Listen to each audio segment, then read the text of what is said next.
What's up, everyone? Welcome back to another episode of the Heel Hookers podcast, episode 99. We're almost there. Let's fucking go. Glad to be back. We've had a good little break over the last few weeks. Nothing going on last week. Only doing one podcast a week, the two before that. But June is going to be absolutely pretty incredible, honestly. We got shit going on every single weekend. 5 Saturdays in June. We got a UFC event for every single one of them. And only one Apex. Yes. Amazing. Let's fucking go. It's a very beautiful thing. June is going to be a great month. But it all starts with UFC 302. Before we get into that, like and subscribe and all that good stuff. You know what I mean? Let's go. 302 as a card overall. We got 12 fights on it. How do you guys feel about it overall? Overall, I don't think it's that great. Yeah. Like, I think that there's a lot of fights that can definitely deliver, but, like, on paper, it's not super exciting or just what all of the other events have been. I mean, I know 301 was definitely a decline since 300, 299, all that, but, like, it's definitely not huge. Yeah. The main card, greatest. it's all right. The prelims, they're all right, but yeah, it's just, I don't know. Yeah, I was going to say the prelims feel extremely underwhelming for this one, honestly. I feel like it's also just the fact because it's like UFC pay-per-view and we're only at a 12-fight card, so it just... Yeah. It feels very short. Like, I started going through and looking, and, like, I got to, Lima, fucking Mitch to start, and then, like, there was nothing left after that. I was like, oh, shit, like, I already got to the bottom. Like, that's kind of crazy. So many canceled and rebooked fights, though. Yep. Definitely been. Yeah, that's the biggest thing. A little bit of a cursed one for Newark, New Jersey, I believe that it's in, right? Yes, let's go. Yes. But to get into all of it and all of the good fun, we're going to start at the top. As always, the pay-per-view main event, the reason why we're all here. Islam Makhachev looking to tie about 17 other people for the lightweight title defense record at 3 consecutive title defenses against Dustin Poirier, who's looking to get his second title win across 5 overall title fights in the UFC. It's kind of crazy when you think about it. Third undisputed shot, 0-2 in undisputed title fights. Yep. I guess the first thing, kind of to like get into this one, what do you think are going to be the biggest factors for each of them, like just on both sides? What do you think are going to be the biggest factors going into this one? I think one of the biggest factors is Southpaw v Southpaw. I don't know if Islam has really fought any Southpaws like that over his career. I know he's fought a few. I don't believe he's fought as many as Dustin Poirier. Yeah, well, Dustin's been around for a long time. No, yeah, like that. I mean, I'm so bad with fucking remembering some people's fucking stances off the top of my head too. I was like, is fucking Armin a southpaw? I feel like he is, or is he not? Am I just stupid? I don't know. I feel like Armin's an orthodox fighter. I could be wrong. I'm not sure. I wish it would say. Yeah. On Tapology. But I do think that's definitely just a good thing to bring up. It's always a factor. Yeah, because I don't think that Islam has fought that many southpaws, but I don't know. I don't really think that's going to be the biggest issue for Islam. It's just... I don't think it's the biggest issue, but it's just always one of those things because Southpaws are so used to fighting orthodox fighters because there are just so many more orthodox fighters than there are Southpaw fighters. Yeah. I mean, I think a big plus to Islam, though, is that with this fight, Khabib is coming back to be in his corner again. Obviously, I know they always train together either way, but with Khabib he's fought Dustin before, and with him just being there, I'm sure that'll give Islam a different type of just like confidence and support to be in there. Not that he's shown anything different without him, but you know what I mean? Like, I'm sure it'll just help boost that a little bit, and just, having Khabib, like, to tell him, like, no, this, that, and the third, and, like, training with him for this Dustin fight, I'm not sure that'll be a big issue for him at all. No, I do. No, I think that's a great point, too, because it's, like you said, it's not, like, it's he's not as good or anything, you know what I mean, with Habib not in his corner, but it's just one of those things, having the right people with you that get you into like the right space, just know how to like coach you in the proper way, it can like just help boost you. It, like, I mean, even just one of those things with like Habib finally able to like when he fought I forget who. I think it was when he fought Dustin, when he was able to finally have his dad corner him in the UFC. But, like, you know what I mean? Just, like, one of those things where it's, like, just gives you that boost heading into the fight. Yeah, because Islam even said it like that. Yeah, he was very happy to have him back in his corner. Like, he's just a great brother, friend, coach, all of that. Like, so, of course, it's probably just going to boost his performance. Yeah, man. It's always going to be good just having Habib around with you no matter what. You know, like, that's definitely not something that's ever going to hurt. For Dustin, I feel like he really has to go in there and he's got to fight this fight like he doesn't give a fuck about losing. You know what I mean? It's just one of those things where like you go up against a very good grappler like Islam Habib, just, you know, one of those guys where that's obviously going to be a big thought in your head as you're fighting. It's like you're going to be throwing punches and like limiting your combos, all anticipating like the takedown. You're just going to be hesitant, a little bit slower, just waiting for those reactions. I feel like he kind of has to throw like that to the side a bit, and he's got to fight willing to let Islam like be able to knock him out in order to be able to get the finish on Islam, you know? Because it's like if I don't know, he's too worried about it, if he's too hesitant, if he's not going out there and actively trying to push Islam back and land punches on him, he's just gonna get pushed back on the cage. Islam's gonna be able to manage the distance. He's gonna shoot a takedown, get him down, and you know what I mean? It's just gonna be easy work from there. It's like shit, even Volkanovski in the first fight with Islam, just later on in the fight, you know, once he started to get that confidence to kind of go after him, like, was just putting it on him, backing him up, hitting him with big shots, and like, you know what I mean? I know I don't think they counted knockdown or anything, but just landing those big shots on him. I feel like that's what Dustin's got to do. Go out there and just say, fuck it, throw caution to the wind. This could be my last one. Let's make it fucking spectacular. Yeah, because that's the thing is Dustin definitely has the power to put anybody out, but will he be able to, you know? Yeah, no, I definitely think that Dustin needs to go out there and fight like he has nothing to lose. Because I legitimately think what does he have really to lose in this fight? I feel like with someone like Dustin Poirier, his legacy is already secured in the sport. Oh, yeah. I mean, like, it's... And, like, he's even been saying it that, you know, in the lead-up to this, that like getting the undisputed title would give him the like fulfillment in his career. You know what I mean? It just would help make it all feel worth it. So it's like that's definitely a big part of him wants to really go out there and actually like get that for his legacy. For sure. But another factor in it, and it's like we bring it up every time this factor plays into this, his age. 155, he's now 35 years old, and literally nobody has won in a title fight at 35 years or older. And it's like, how much is that going to play into it? You know what I mean? Like, is he just not going to be able to do it? Like, it's crazy to think that 1 year makes a difference, but it's just like statistically 0%.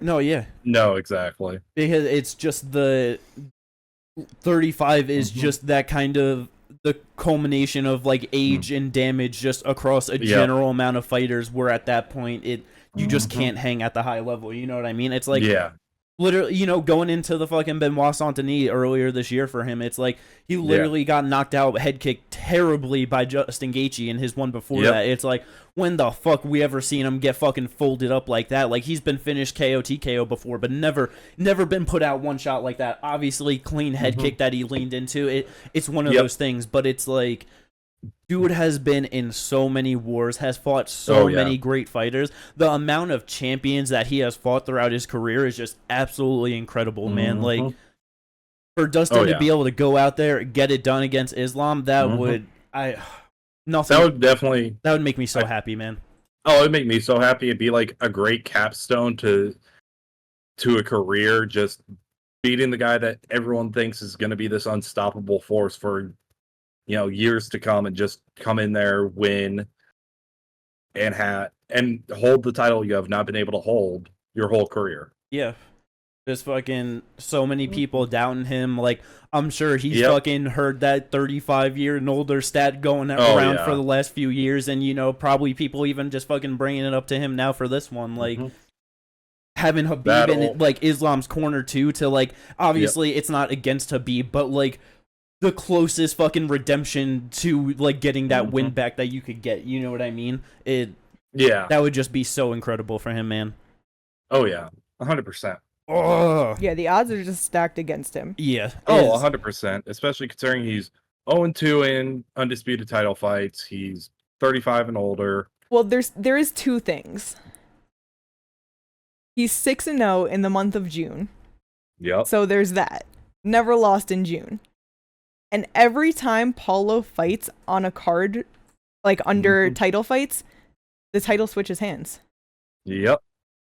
Down to 217, where there was 3 title fights and all of them lost their belt. 6 different pay-per-views across fucking so many like different numbered pay-per-views. Like damn near 100 different pay-per-views and 8 champions. Yep. If there was ever a time for the 35 and older stat to be broken, and then because obviously it originated with like 170 and down and like only 2 and whatever because of like Woodley, but just with talking about the divisions under 170, just bringing up that no one's ever done it. Like now's the time, motherfucker. It's goddamn Dustin the Diamond Poirier's time. I really hope. So crazy. Unwavering confidence that he's getting it done. Round 2 knockout for Dustin. Round 2 Gilly. Hopefully. There's going to be about 5 missed Gilly attempts in that first round, and then he's knocking him out in the second. So it's going to be really reminiscent of the Benoit fight. Yeah, because me and Kay were talking about it because we were just like, oh, like, he at least did like 3 Gillies or whatever in the Benoit Saint-Denis fight at least. And then we saw a video that was just like all 6 Gilly attempts by Dustin in that fight. And I was like, holy fuck, I did not realize he went for 6 of them. And he did. He attempted 6 different ones. Motherfucking Gilly Goose Commander out here. You know what I mean? Like, it's like, if he goes for a guillotine, he's going to. I have no doubt in my mind there is that he will. Moment where if he just switches the grip to a Darce, I think he could get it. He has won by Darce multiple times. Just switch to a Darce. That ain't the Gilly though, brother. In his fucking like, what is it gonna be? His 32nd UFC fight? Can't sound like that. 31st UFC fight. He's getting that fucking Gilly for the first time in his UFC career. He's doing it, but he's not. He's gonna do it and let go and then knock him out. You know what I mean? He's gonna be like, I could have got the Gilly if I wanted to, right? Nah, but he's gonna win because Paulo's on the card. But with that, motherfucking Paulo Costa, Sean Strickland, Paulo, one of the only guys in the UFC that can lose a decision to, I think, number 4 at the time, or 3, whatever it was, and then get a fight with the number 1 contender, like the most recent former champ. It's a great fight. I'm happy they did it. I don't give a fuck what Paulo's results are. You just give him good fights, fun fights like that. And then if he gets 1 or 2 good ones in a row, then you give him a title shot. You know what I mean? Like, he beat Sean Strickland. That's the number 1 contender right there. Give him a title fight. Bro, this fight just doesn't feel real. I don't know why. It still doesn't feel real. I agree. Like, I know it's happening. I know it, you know what I mean? But it just doesn't actually feel real. I really wish Paulo pulled some shenanigans today at Media Day. That'd be fun. He was just like, I'm like 235 pounds right now. 235 is a bit crazy, but 215? Well, he's going to offer to fight him at 215. He's got to cut down the 20 pounds to get there. You know what I mean? It's true. He should... Paulo's just got to fight at 205, man. It's like... He really does. I mean, the last fight against Hubbard Hittaker, you know what I mean? He did look really good, honestly. Like, that was easily one of his best performances, even though he lost that fight. The 5 rounds for this one, a bit more nervous for him, honestly. Yeah. I did not realize this was 5 rounds. Yeah, it's 5 rounds. Of course, it's a Sean Strickland fight. It's gotta be 5 rounds. Like, he's one of those guys where it just, you know what I mean? Damn. Yeah. Like, unless you're giving him fucking someone again that's gonna be like a boost or some shit, and even that was 5 rounds, but I'm pretty sure it was booked 4. But like, But that was a main event. yeah, so. but like, but something like that, you could give him 3 rounds. You know what I mean? Because it's like obviously he's gonna win, but against a good quality top tier opponent, 5 rounds. That's what it should be. I'm very happy that like the past 2 years, I feel like it's been the UFC's been going to 5-round non-title like main events. You know, it's amazing. So many more fights have to be 5 rounds. Just hope that the fighters are actually getting more money out of it for being 5 rounds. You know what I mean? I mean, this fight is 5 rounds, but it ain't going 5 rounds. It could. Yeah, like I didn't realize it was 5 rounds. That's very unfortunate because Paulo could easily get tired by round 3 and Sean's just wins the decision. I don't know, man. Paulo is, I mean, he looked, like I said, he looked a lot better against Whitaker, was definitely being a bit more diverse, and just his striking just looked so much better. It's not just the basic kind of 1-2 switch kick to the body, big right hand. You know what I mean? Just what he did for a majority of his career. I just don't know if it's gonna be enough to beat Strickland. Like, I love Paulo Costa. I really hope he gets it done, but Strickland has just such good boxing. His defense is off the fucking charts. His leg kicks aren't a fucking big thing that you could just be like, oh, you could just land leg kicks on Strickland and just get points that way or damage, whatever. Like, he's damn near checking every single one of them now. Like, this is an extremely tough fight for Paulo. I don't know if he can get it done over the 5. I feel like he might have to knock out Sean Strickland to get it done. Yeah, definitely. Yeah. No, I feel that. I mean, I feel like he could win the first 3. Yeah. But it's just like, those last 2.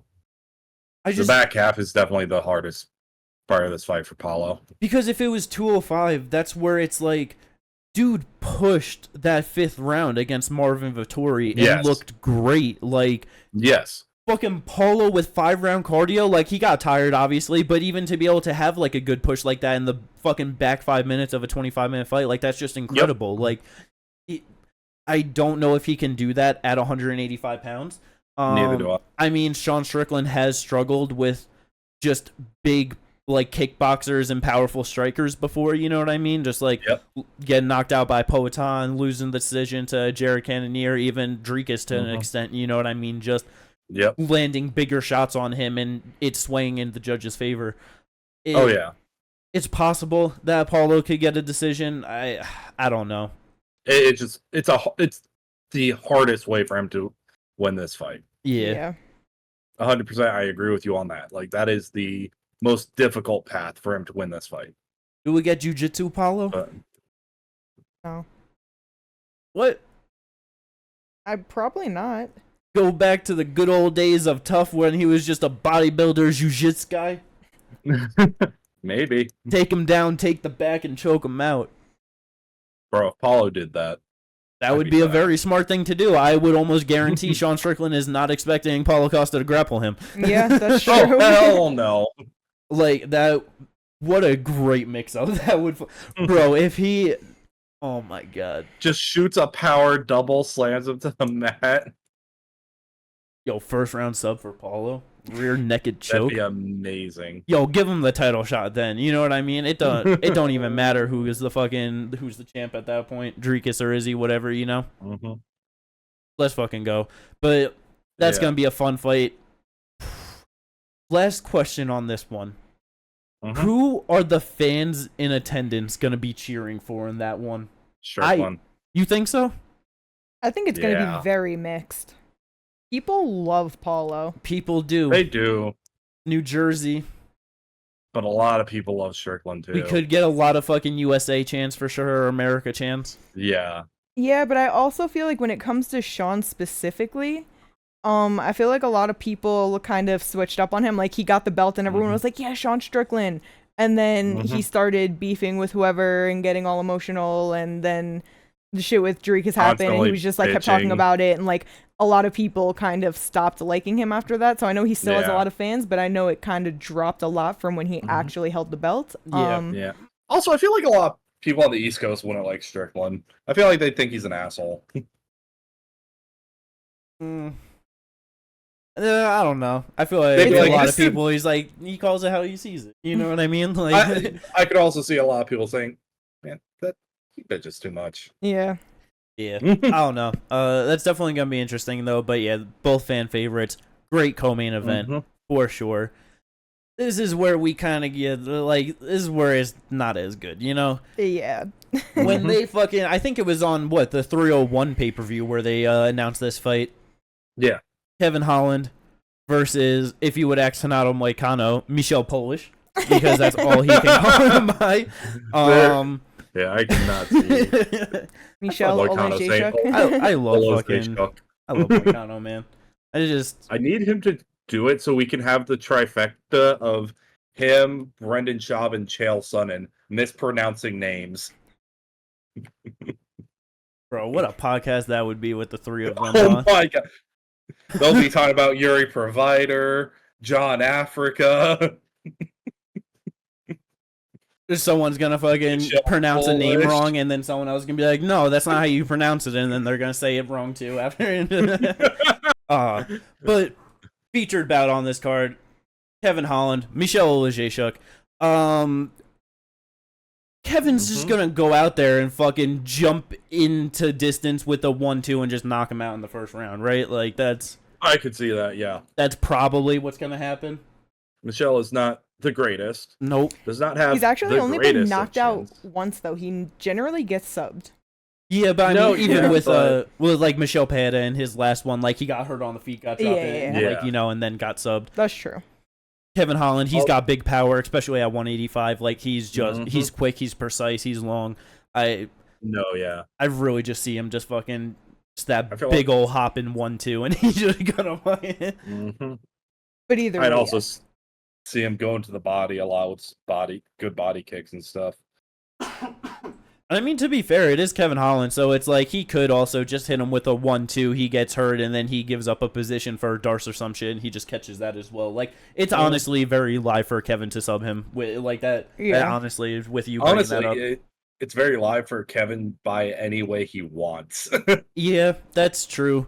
If he wants to win by knockout, win by sub, win by decision, lose by decision, it's really up to Kevin Holland, man. Like, Exactly. if he wants to lose this fight, he can, man. Like that is 100%. that is always up for grabs.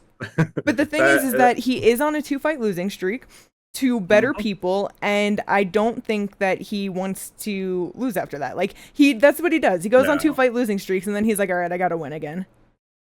So yeah. he doesn't want to lose this one, and it'll be fine. And Yeah, there's I was no about to reason to say, want to like- lose to Michel. He's not a big enough fighter. You know what I mean? No, like, yeah. this is just gonna do enough to keep him in the rankings where he is, and then as soon as he gets a bigger fight, I don't know. You know? Yeah, and even with like, I mean, technically, even if he loses too, it's like this fight's at 185 pounds, so it's like he ain't even ranked there. So it don't, Oh, I didn't even realize that. yeah, it's just a it's at 185. nothing fight. He's still gonna win it though. Yeah, like he really should. Like he should have no problem getting past Michel. 100%. But yeah, it's a Kevin Holland fight, so he's probably going to be talking some shit before he does something, and then he's going to talk shit as he does something, and then he's going to talk shit after he does something. So, you know, it's going to be a whole lot of fun. And then he's going to probably get on the mic and tell Buckley to shut up. Yeah, bro, he's got to call him out. I hope so. That'd be hilarious. That would be great. I would love that rematch, 170 pounds this time. That'd be good. Yeah. They both definitely have evolved in their careers for sure in very different ways. Things have definitely happened in their careers in certain ways. Okay, realistically, has Kevin Holland evolved in his career? Is he just doing what he's been doing? Well, he, from when the point he fought Buckley to, like, you know, at that point, he didn't, like, get the opportunity really against, like, the big name guys and good opponents, like, you know? That's true. And then, like, he worked his way there, and he was like, this shit hard. And he was like, I don't want to try.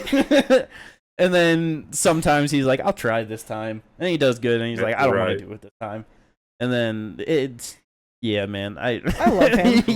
What is it, fucking 16 fights in the last 4 years or something like that? Or some shit like it's been? Yeah, 16 fights since Conor McGregor's last win. Yeah, which was January 2020. That's incredible. Fucking Kevin Holland making so much goddamn money just off a showing up. Yeah. You gotta respect it. Right. This next one, though, I am so excited for what could happen in this fight. The potential of pure heavyweight grappling sloppiness is extraordinary. It's great. It's a great fight. I've wanted to see this fight. Jailton Almeida versus Alexander Romanov. Mm-hmm. Bro, what the fuck is about to happen? Like, Jailton still ain't never struck with anyone on the feet in the UFC. We know Romanov can't strike or do anything for more than 2 minutes. Jailton decision. Jailton by sub. Can he do anything to that big man? That motherfucker's bigger than Derek Lewis. Bro, and he didn't do nothing with Lewis on the ground. Alexander Romanov's going to try to shoot for a double leg takedown. He's going to get kind of guillotined, and then when he eventually gasses out defending that guillotine, he's going to get arm triangled. Bro, is he going to just... I am calling that exact sequence right now. I'm calling that he's going to grab the legs of Jailton and toss him out of the cage and win by ring out. They should really allow fighters to do that. I would love that. Tank Abbott tried it. I know. They said, we can't allow that. It's fucked up. Let someone get tossed out the cage. What's the problem? Yeah, man, this is... I can't wait to see what happens because, yeah, it's like... I would not be surprised if Romanov goes out there and, like, just starts dominating him and is able to, like, finish him. You know what I mean? I mean, that's possible. Because he is a way bigger guy than Jailton. Like, the size difference is crazy. In terms of weight, I'm pretty sure. But that's... I wonder if he's gotten, like, a bit more in shape like he used to be because, you know, just obviously in his past couple fights, just weighing in, like, more closer to the limit instead of, like, the 240s. Yeah. But he did have a grappling bout with Chris Daukaus in December, and that weight limit was 225. Oh, shit. Yeah. Damn, okay, so he's back to fucking he's got to at least be close to what he was then, like that's... Yeah, like it doesn't say his weigh-in, but it just says the weight for it was 225, so... Word. Shit, yeah, that's if he comes in shape, fucking 40 pounds less than where he was, like... Yeah, that's... Bro, this could the fighter he was. Yeah, man, this could be Romanov's fight, honestly. Mm-hmm. Oh. Yeah? I'm not curious. Yeah, man, I'm so excited. Like, I know you hate heavyweights so much, Kate. And I know you especially hate heavyweights that go out there and try and grapple. I don't hate it when it is closer to the top and it's better. If it's good, I don't mind it. It's just that a lot of the lower level shit, once we get out of the first round, sucks. Bro, and that's facts. It's so fun watching slow motion jujitsu. Like, if it's sloppy enough to be funny, then yes. But sometimes they're just like not doing enough, and you know what I mean? Like, it's always great when you see someone, like, move a leg or something, like they're trying to transition, and you're like, oh, they're gonna, like, step over, like, get this, and then it's, like, 10 seconds later, they wind up in that position, you know, like, I love it, man. But yeah, this could be a very good sloppy fight. Let's fucking go. Yeah, if I gotta see for the weigh-ins to definitely see what I go for Tapology, but it might end up being Romanov, because it's, like... That was a pretty bad knockout for Jailton in the last one. You know what I mean? Like, he got beat up in that, so it's... Who knows? Who knows? We gotta see what happens. The main card opener on this pay-per-view, though. This should not be the main card opener. Yeah. The prelim main event should be the main card opener. I feel you on that. Randy Brown versus Elizeu Zaleski dos Santos. Two guys that have been in the UFC for a while now, very solid strikers. Randy Brown, tall, lanky as fuck, tries to, like, just more of a smooth boxing style, trying, you know, like in and out, trying to just use that head movement, get good counters, push you back. Elizeu, just a fucking powerhouse of fucking kickboxer, and more capoeira is the background, but I don't know.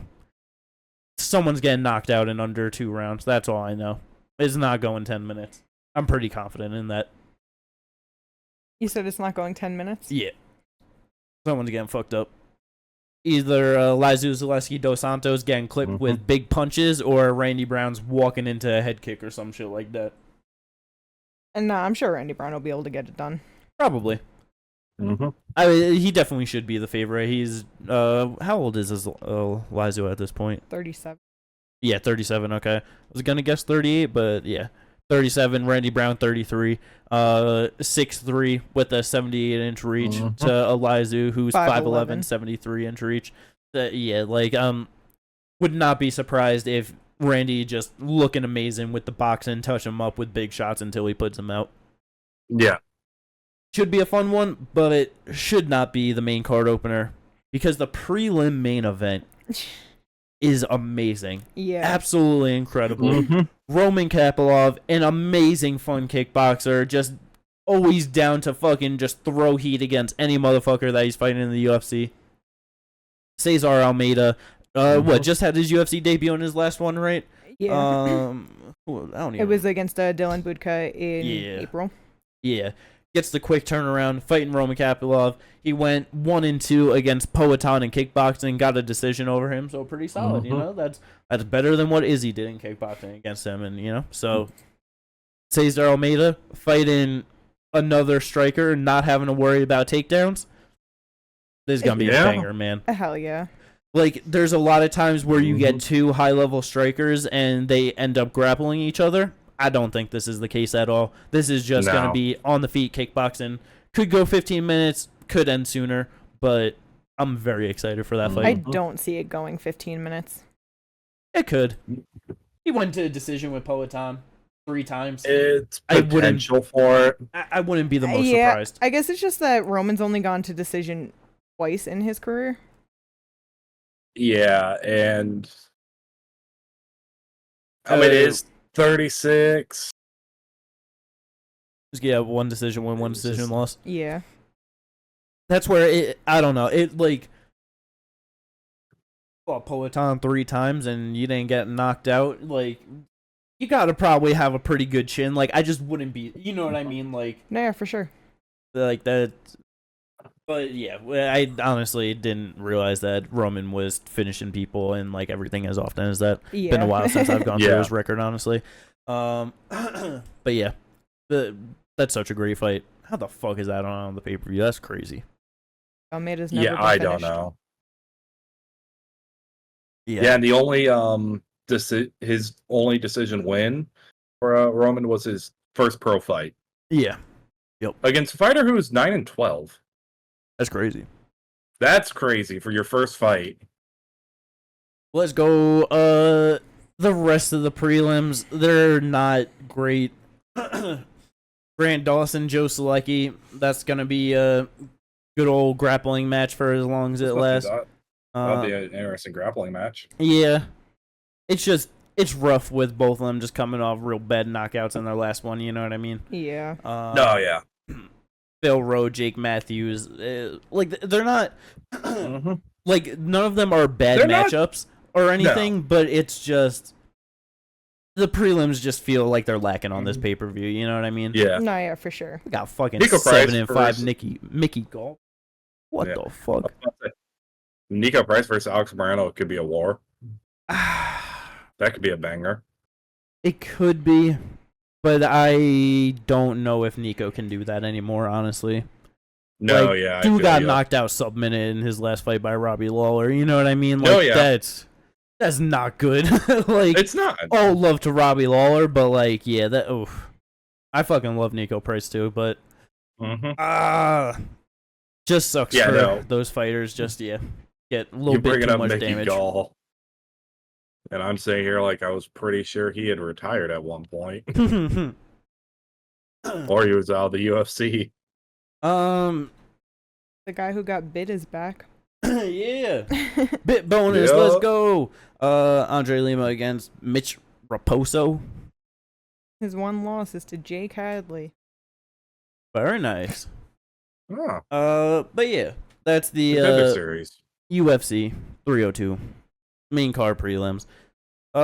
Is the only fighter on the draft this week you and like with Islam? I think so. No. No? Oh, you have Jai Alton, right? I have Jai Alton. You have Jai Alton. I got Jai Alton. Shit. I'm pretty sure I had Oh someone this my week, too. goodness. Oh my god. Oh wait, Romanov. I got Romanov? You have Romanov? Do I? I don't know. I don't remember the No. draft ever. You do not have Romanov. Okay, who do I have? Where did you think Romanov was at? I don't know. You should be 14 able or to look in something? now. Because you have so going from the bottom to the top, you have Payne Talbot, Renato Volkov Fakhdinov. now. Yeah. You had the other guy who was supposed to be in that fight. All right, so we each got one fighter. Ginger, you only got no one on this card? Now that I'm really looking, Nah. no. Sean, Max, Marab, Tatiana, Arnold, Curtis Blades. Me and you have a head-to-head again with Curtis Blades versus Tom Aspinall. Damn, bro, I've gotten up to 9 wins. That's crazy. Walker. I forgot. Jeff Neal, Vicente Luque, Jalen. Nope. Yeah, draft. Let's go. Me and Kate just gonna continue to climb ahead of Ginger. Yep. Yes. Wait, actually no, because Islam's losing. Let's go. I'm the only So one. is Jai Alton. Okay. Anyway. Anywho,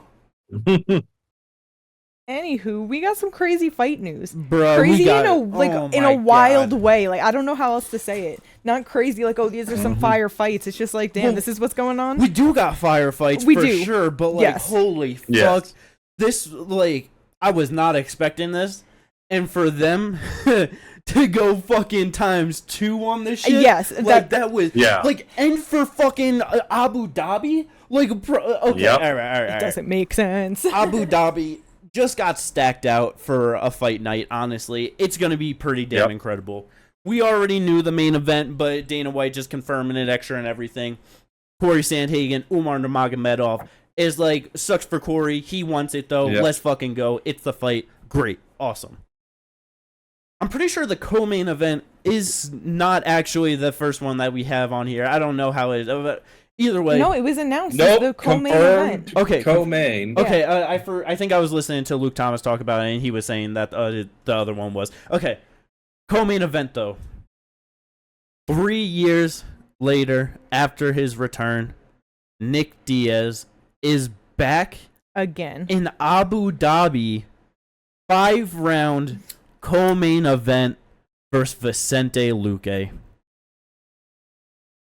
So many different things about this. It's terrible, but it's great. Yeah. It's sad, but it's also like the right fight. Like, you know, like it. This is a rough one, man. Nick Diaz, 41 years of age. Ginger, have you gone through his record today at all or anything since like this? No, I just know it's not great. Can you tell me the last year Nick Diaz got a win? Oh, that's 2011. I knew that. Okay, yeah. 13 years it's been since Nick Diaz has won a fight. Vicente Luque last year had a brain aneurysm. This is the co-main event for a big fight card in the UFC. That's definitely one way that you can look, you know? Yep. But the other way to look at it, Nick Diaz, he shouldn't be fighting. He's 41 years old. But if he's actually in shape, everyone knows that he can get himself into motherfucking shape. He was asking for 5 rounds too, so that's given me the feeling that he probably is in good shape for this one. Not some big power puncher or anything like that. More of a jiu-jitsu guy. It's not as bad for Vicente Luque, who's 9 years younger at 32 years old, or is he 33 now? I'm not sure, but either a lot younger. It's like, it's terrible and sloppy, but it's kind of the perfect matchmaking at the time, you know? Yeah. I mean, it just, what the fuck? I was also looking to see, because it was confirmed by Ariel who they were in talks with for Nick Diaz's return, and the names that were on there were GSP. And some of these fight dates have moved past, so obviously never came to terms. So GSP, that was never had a fight date attached to, just GSP. Colby Covington at UFC 300. Yep. MVP at 303. Yep. Or Kevin Holland at 303. Yep. I mean, honestly, the GSP one, it's like that would have been a fun one. Like, you know what I mean? It's like whatever, but like not great for Nick at all. Colby, I feel like would have been pretty solid for him, honestly. Like, I don't think that would have been the worst one. And it's like, that one for Colby is the lose-lose. Just because, one, he's going to always have that. He will forever have the reputation of never fighting someone under 38. Bro, and this dude, everyone's going to hate him, like, in that fight. Like, oh my God. The OG Diaz fans in the Diaz army coming after Colby's ass, you know what I mean? Like, yeah. But yeah, MVP would have been terrible for him. Do you think that if Nick Diaz wins this fight, he looks to fight again, and do you think he looks for a big fight? Because Vicente's ranked in the top 15. Conor McGregor's been saying he wants Nate Diaz in the Sphere. Well, actually, that's too close because that's August. But what if he gets Nick Diaz in December? That'd be really funny. See, I feel like that's going to all depend on this week's main event. I feel like if he looks for because I feel like Conor will alter his plans if Dustin wins the title. That was honestly something that I meant to bring up as we were talking about that, which I totally forgot. Where, like, you know, Dustin just saying that this could be his last one, but you think that if Dustin wins, that he goes to defend the title and like looks for either a Conor McGregor fight, a Max Holloway fight, like a big money one title defense? Yeah, absolabsolally. If Dustin wins, if it's Conor, it fucks Armin. 100% it fucks Armin. Yeah, bro. Because me and Kay were talking, like, there's the scenario where it's like, if Dustin wins this Saturday, Armin's not fighting for that shit for over a year. Like, it's like, depending on how bad it like goes, because then it's like he might just have to fight Islam next, and then he could just straight up lose that in non-title fight, and now he's just down the ranking. Like, yeah. But yeah, I do think that if Dustin wins and Conor wins end of June, we're getting that title fight for sure. There's no doubt about that. Because you can sell that so easily. Top probably 3 pay-per-view, just because of the whole casual base will be really like gun-ho for, especially if Conor and him both win by like KO, TKO. Yeah, I mean, that's how it's, if both of them win, that's how it's going to be. You know what I mean? Like, no, yeah. Bro, him and Chandler go 5. Oh my goodness. Oh my. Bro, here's the thing. I would love to see what round 4 of that looks like. Holy fuck. Yes. Same, just because Conor has, this is the one time where I can say this. I think Conor has better cardio. It's the one fight I can say this in. I mean, he has only gone 5 rounds at 170 pounds, to be fair, also. It's not going into the 4th. But I don't think so either. But yeah, either way though, Nick Diaz, Vicente Luque, absolutely crazy for the co-main event. Do we count Wonder Boy as a big fight for Nick Diaz? I'm asking you. But yeah, I'm thinking more like, do you think he beats Vicente, and then you got like, if Leon beats Bilal, he's calling out Nick Diaz type shit. Like, you know what I mean? Do you have fucking Conor calling him out? Do you like that's Conor might. But I don't see Leon or Bilal doing it.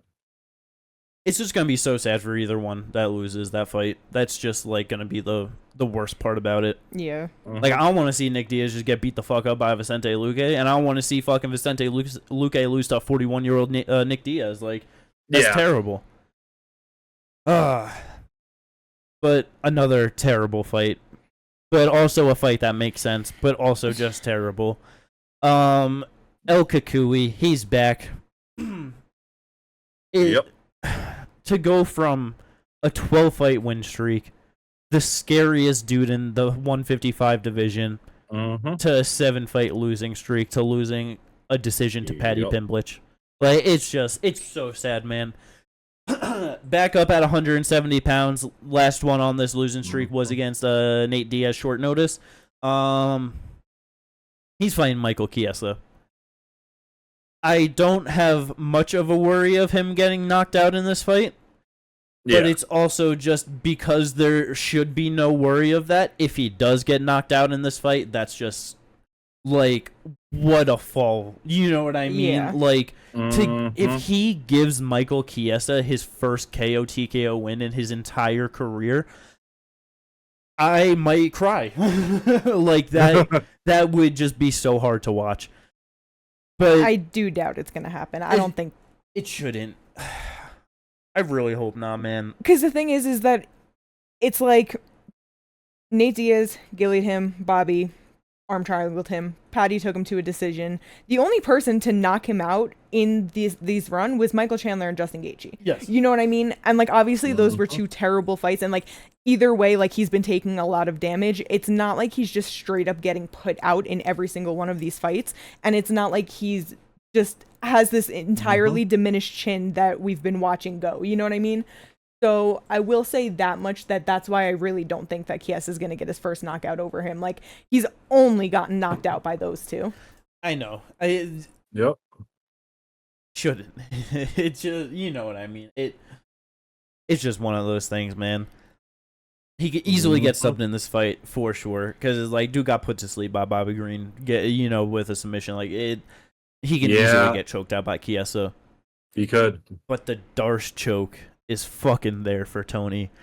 It is. Chiesa has been subbed 3 times in the UFC via that. And Tony, I believe, has at least 2 wins in the UFC via Darce choke. I'm pretty sure it's 2. I know there were 2 back-to-back. 2 back-to-back? Yeah, and there was a third one. Okay, I wasn't sure if it was 3, but I was pretty confident at least 2. But yeah, it's perfect. 3 Darce choke wins to 3 Darce choke losses. It was a perfect, terrible fight with, Tony and Patty, because it was a 6-fight losing streak to a 6-fight winning streak. It's gotta, the numbers just gotta add up. 4 Darce choke wins, 4 Darce choke losses. Tony Ferguson, he's getting the Darce choke win. I fucking hope. And the only thing that would be terrible about that is that he's gonna try and fight like fucking, like this. He's gonna win and call out Kevin Holland. Like, I was gonna say worse. Like, he would try and fight Shavkat off of that fucking win. You know what I mean? Oh yeah, like, 100%. But like, that's fucking Tony, man. He's gonna be like, I'm fucking back. I'm in my prime. I just subbed this guy who's really good grappler. He might call the winner of Vicente Nick Diaz. Bro, he might call out Conor McGregor. Yo, he might. Where you at, McNuggets? You fucking piece of shit. Bro, imagine he does the same call out for a 3rd time.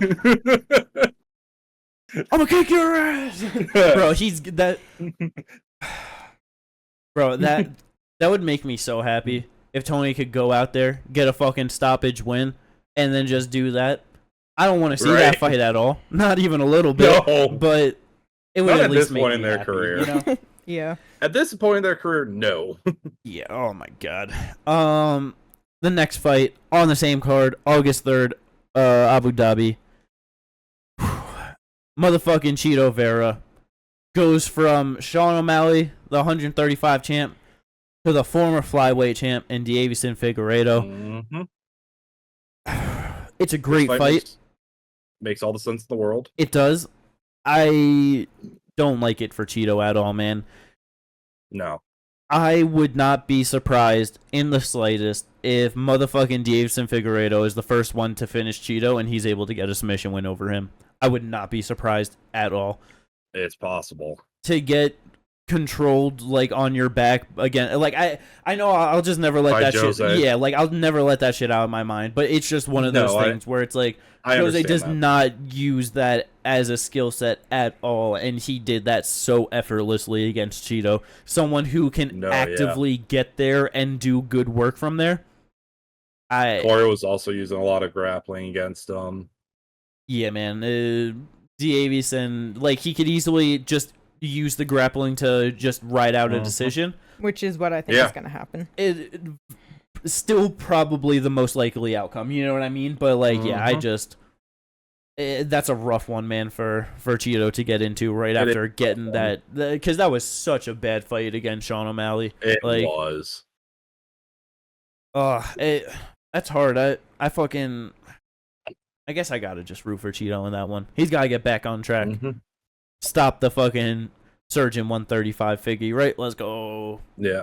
Also, Dana did confirm for the main event of this fight card that it is the number 1 contenders fight for Sean O'Malley. Yeah. Yeah. Remember when At Bilal least the said 135. that? Remember when Bilal said that if he won, he was getting a title shot?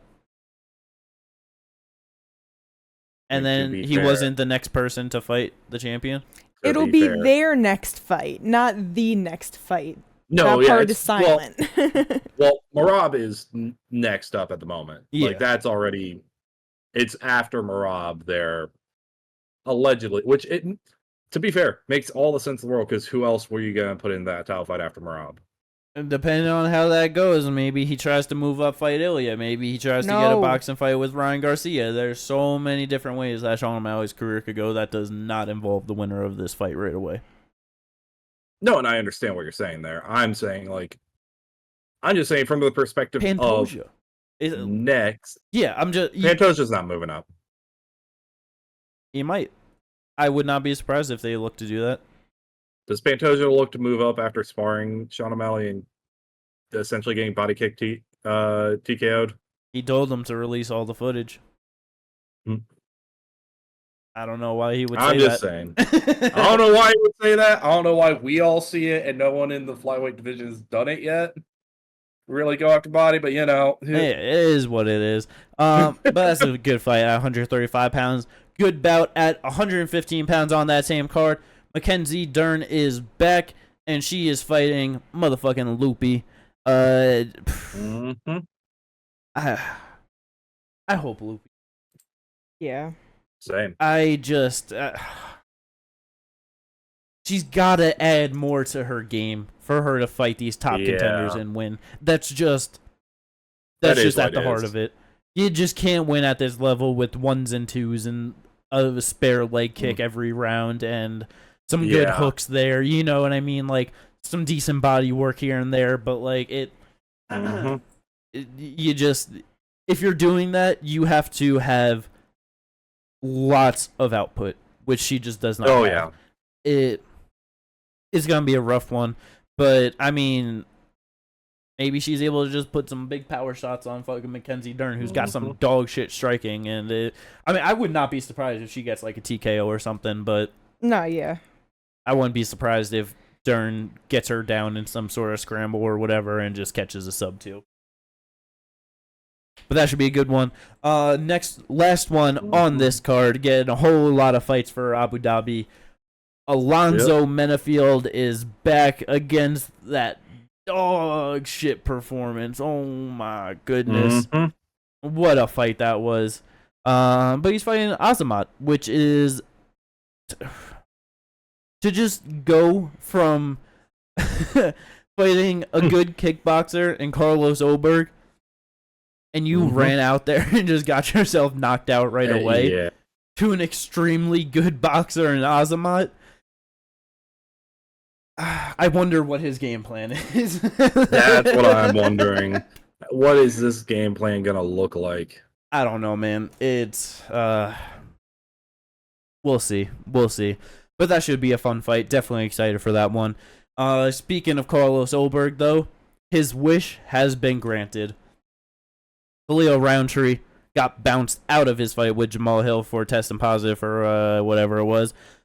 Oberg wanted to step in, and he gets that co-main event spot on UFC 303 against Jamal Hill, the former champ. So crazy. It is, but this is a perfect fight for both of them. Because Oberg shouldn't be in this spot. He should not be fighting Jamal Hill. Jamal Hill should be able to beat him. Jamal Hill also just got knocked the fuck out and refuses to believe so.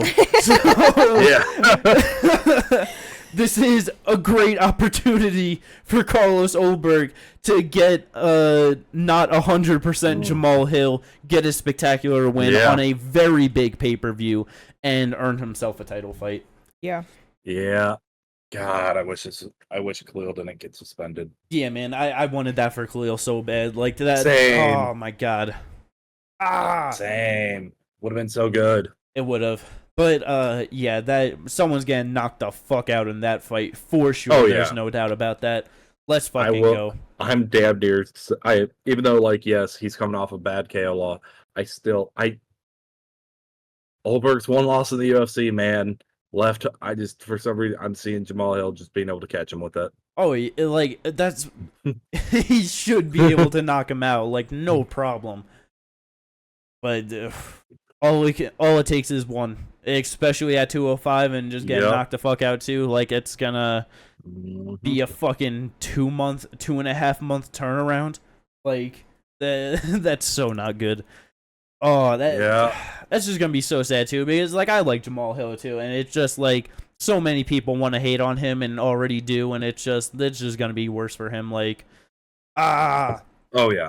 But we'll see how that plays out. On that same card, I was hoping we were gonna get Ian Gary versus Colby Covington, but Colby Covington probably playing too many games, probably wanting some more money or some shit for that fight, just thinking that he's like, oh, I'm the A side, I could just call the shots and get this fight. The UFC is gonna move on when they want to, and they did, rightfully so. Yeah. MVP gets his big fight in the top of the division against Ian Machado Gary. Oh. What the fuck did this motherfucker say about him? He called him an ugly BBL.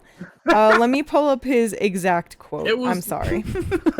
Something about it was What the fuck? He's the ugly BBL version of Conor McGregor. Okay, he said if Conor McGregor was a natural pretty woman, Ian Machado Gary is like the BBL version that's just a bad BBL version. BBL Gary. Bro called him a botched ass job. That's insane. Because he's the botched version of Conor. Like, I know, get it, but BBL Gary, that's crazy. A wild comparison. Wild comparison, and it just makes me think he's been listening to a lot of, like, he was just, like, really into, like, the Drake and Kendrick Lamar beef, and he's just like, oh, I'll use that. BBL jersey, yeah, let's go with that thing. Let's go with that angle. Yeah, that was a great quote to see today. But that's a great fight. I don't know who wins that one. I can see either one of them getting knocked the fuck out. I can see it going to a not great decision. There's many outcomes for this fight. Mm-hmm. MVP it by is also knockout, though, hopefully. Oh, let's go Ian Gary. I'm rooting for MVP in that one, honestly.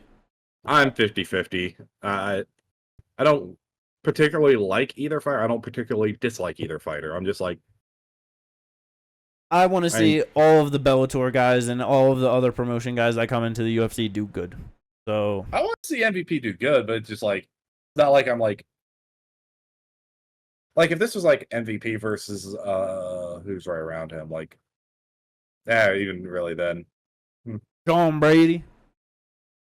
I was gonna honestly, the only one I don't like from like 10 up is Colby.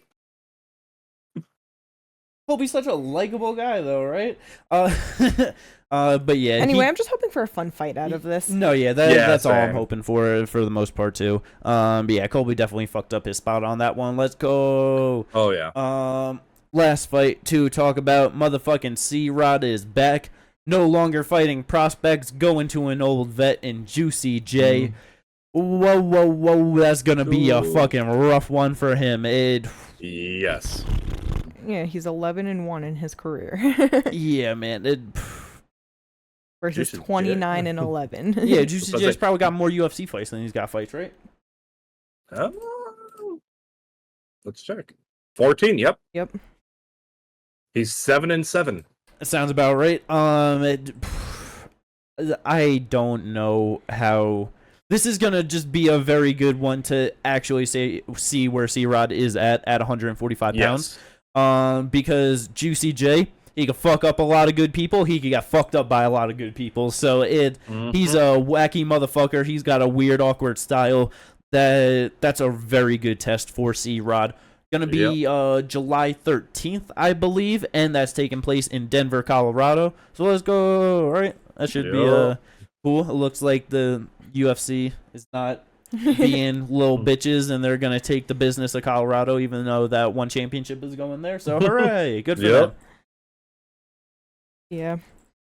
And then I feel like the last thing though, because I know it wasn't an announced fight, but what I was telling you about earlier, because with Jack Della Maddalena calling out Shavkat, and them wanting to fight in Perth, that's no longer going to happen because Jack's been having complications with his surgery after breaking his arm in the fight. I guess it's just been infected. He had to get another surgery, and yeah, he's just kind of fucked up right now, so he will not be ready for Perth. And now, who does Shavkat fight? I mean, I just saw Buckley call him out on Twitter. Do you think Shavkat takes it? I think he would. He would? I think he wants to fight, and he knows that the title fight is currently lined up. The person that he could have fought is injured. Ian is booked. Gilbert, like, you know what I mean? Like, after that, it's like there's Gilbert, Sean Brady. Like, it doesn't really matter. I think he would take it. Colby, Usman. So, I feel like... I wouldn't mind Usman. I don't know if either of them are going to take that. I feel like... Yeah, I know. You just had Jan Blachowicz calling out Usman. I feel like he'd rather do some fucking wacky shit like that. You know what I mean? Like, yeah, that's why... Colby, if he's not fighting Ian Gary, get the fuck out of here. He's fighting Shavkat. You know what I mean? That's why I didn't even mention them, and I was just going with people down that would be more than No, likely to take the chance of going up, you know? No, but they're not taking that shit. So, because I feel like the reason why Shavkat Jack made all the sense for that date was like, obviously it's gonna be an Australia card. Jack is from there, calling for it. They're both two rising guys at a spot where it's like they're both in title contention. Like, you could give either one of them a fucking title shot, I feel like, and I don't think anyone's really complaining. Yeah. If Jack's gonna be on the sidelines, that was good. Like, you know, Shavkat was saying that he wants to come around like late summer or whatever. If the title fight's happening in July, just have him sit out and he gets the next title shot. Like, I feel like that's the... Yeah, but it also depends, because it's like, when is the winner of that fight going to want to turn around? Is it going to be, you know what I mean? When are they actually going to... December, I feel like, is very likely. Yeah. December, January. But, you know, if Shavkat doesn't want to wait that long because his last fight was in December and he thinks he could win, I could very much see him taking the payday. Yeah.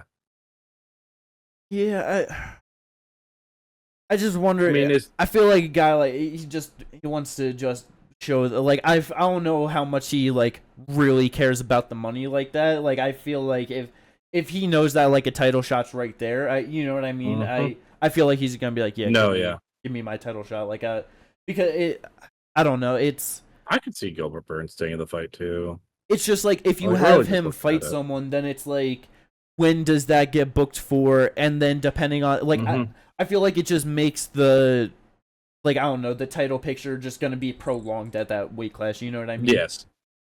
Because it's like there's no other like guy that's really like deserving or whatever, you know, so I don't know. It's just I mean, that is the thing. Like, they could I just wouldn't be surprised that he thinks that he could probably just run over him and then be ready to fight, even if the title like shot is in December. Yeah, it just all depends. Yeah, makes it hard with just like the timelines when they're able to get, because I feel like that's the I feel like the only like probably Buckley, if he's calling him out saying that he wants it, like that's the only person that's gonna fight him. Like, you know what I mean? I like no one wants to fight fucking Shavkat, so it's like maybe we'll see though. Yeah, we'll just have to see. If it doesn't get booked, then I'm sure we'll just see him in the next title fight. Yeah, I'm totally okay if he just decides to fight someone, because I just want to see Shavkat fight, so that's cool. But if he is gonna get guaranteed like the title shot, and then they just look to line that up, I'm cool with that too, because let's go for Rockman for champ. And then honestly, it sucks. Like, I wanted the Jack fight, but it makes it better now. You know what I mean? Because now they don't have to just. It's the natural, like, it's not time for them to fuck each other up yet. We're getting that saved for a fucking banger of a title fight in a year or so, let's fucking go. But that is all of the things to talk about this week. I hope everyone enjoyed this episode of the podcast. One more to episode 100, the review of 302. Let's fucking go. We'll catch you on the next one. Peace.